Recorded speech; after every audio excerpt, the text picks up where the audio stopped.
I've got to think that Mike Norvell is putting a lot of confidence in Jordan Travis and is trying to confirm that he is the quarterback of the future. The guy now and the guy that will be the man in 22. I mean, honestly, I think he is. I think he pretty much, the news today with Chubba Purdy entering the transfer portal pretty much cemented the fact that Jordan Travis will be the starting quarterback in 2022. And I'm just going to be honest, I would not be surprised to see Tate. I would not be surprised to see him explore his options, because I think it's going to be both Jordan. I think there's a lot of hope on AJ Duffy should he stick with his commitment to Florida State. I think it's going to be those two. So I think you could see Chubba both transfer, and I think you could honestly see Tate explore the portal before it's all said and done. And that has to be a little bit of a concern if you're Florida State. If you're saying you're one big hit by the LSU defense, by the Clemson defense, by the Miami defense, by the Florida defense, away from starting a true freshman in AJ Duffy, should he stick with his commitment? That's my concern looking ahead to 2022 at this rate, the quarterback position.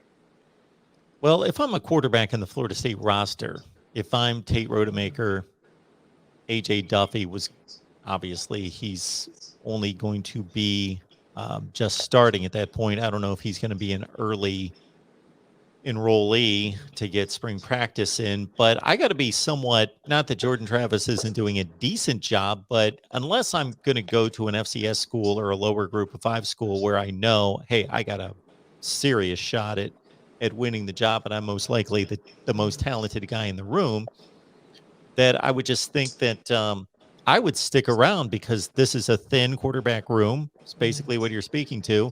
And Jordan Travis is not, he's not a top flight quarterback. No, he's not. But you also have to look at it this way: if you're Chubba Purdy, you have to ask the question: why is Chubba Purdy? Where will he possibly go? Chubba Purdy could go back out west. Remember, he's an Arizona guy. He could go to Arizona. He could transfer to Arizona State. He could follow. I mean, they love the Purdy's at Iowa State. You don't know where he's going to go at this point. If you're Tate Rodemaker, you're from up in Georgia. There's always Georgia Southern. There's always Valdosta State, like you said, if you want to go to the next level. So you have options out there. You also have to look at the fact that I think Clemson showed once again how god-awful right now our offensive line is. Even though that 3-game winning streak, our offensive line was still not great. So I think that's another question is if you're Chubba Purdy, if you're Tate Rodemaker, do I want to keep getting my brains beaten out with a bad offensive line? Bring those comments and questions in, folks, for the next 45 minutes or so for Jason and myself right here at FSU Seminoles Live. I don't know if you saw the message coming in from our boy Logan. What did he say? He's got a meeting. He doesn't have a meeting. He's upset because Buster Posey announced that he's likely going to retire tomorrow. And Logan is a Giants fan. He's hurting right now. So we will sit Shiva for you later, Logan. Sorry for your loss. Might be a personal meeting. He's taking a personal day. That's what he's doing. He's drinking PBR and watching Buster Posey's highlights from World Series championships. So we will take your comments and questions with the Clemson loss to move the team to 3-5 in the rearview mirror, and North Carolina State coming to town, coming off a win against Louisville. They scored a couple touchdowns in the fourth quarter to salt away a 28-13 win.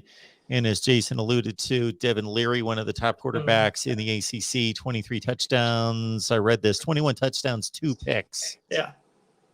Coming in. Yeah, I think the argument of him best quarterback right now in the ACC is it's clearly Devin Leary at this rate. By the way, solid pronunciation. Kenny Pickett. I think Pickett got exposed a little bit against Miami. I'd probably say Pickett, yeah, maybe Pickett won, but Leary's not that far behind. Absolutely. Yeah. Absolutely. So we had a conversation earlier this week with Corey Smith from Pack Pride on 247 Sports. We'll have that conversation right here on the Florida State channel, breaking down the NC State Wolfpack as they attempt to wrestle the Atlantic Division away from Clemson. They've already got a win head-to-head. They've got a big showdown with Wake Forest coming up, and those are the two teams that with Clemson still maintaining an outside shot at taking the division. Those are the two teams that are front and center right now.